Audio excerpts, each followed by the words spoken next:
Matriculation இடஒதுக்கீட்டு விஷயத்தில் கல்வி அமைச்சு வெளிப்படையாக நடந்து கொள்வதோடு இனவாரியாக மாணவர்களின் எண்ணிக்கை குறித்த விவரங்களை அறிவிக்க வேண்டும். எந்த அடிப்படையில் மாணவர்களுக்கு இடம் வழங்கப்படுகின்றது என்பதும் அறிவிக்கப்பட வேண்டும் என DSK எனப்படும் டைனமிக் சீனார் காசே சமூக நல சங்கத்தின் தலைவர் டத்தோ என் சிவகுமார் வலியுறுத்தியுள்ளார்.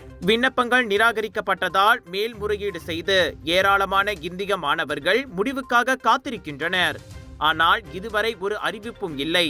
இதனால் என்ன செய்வது, யாரை கேட்பது என பெற்றோர்களும் பெரும் குழப்பத்தில் உள்ளனர்.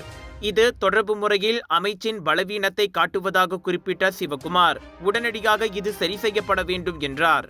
SPM தேர்வில் அனைத்து பாடங்களிலும் A நிலையில் தேர்ச்சி பெற்ற மாணவர்களுக்கு இன அடிப்படையில் அல்லாமல் மெட்ரிகுலேஷனில் வாய்ப்பு வழங்கப்பட வேண்டும் என பிரதமரே அறிவித்திருக்கிறார்.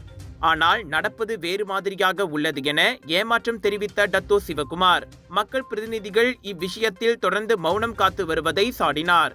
மெட்ரிகுலேஷன் சாதாரண விஷயம் அல்ல, நம் மாணவர்களின் எதிர்காலம் சார்ந்தது. மாணவர்களும் பெற்றோர்களும் ஏமாற்றத்திலும் கவலையில் இருக்கும் போதும் கூட மக்கள் பிரதிநிதிகள் வாய் திறக்கவில்லை என்றால் வேறு எப்போதுதான் குரல் கொடுக்க போகிறார்கள்?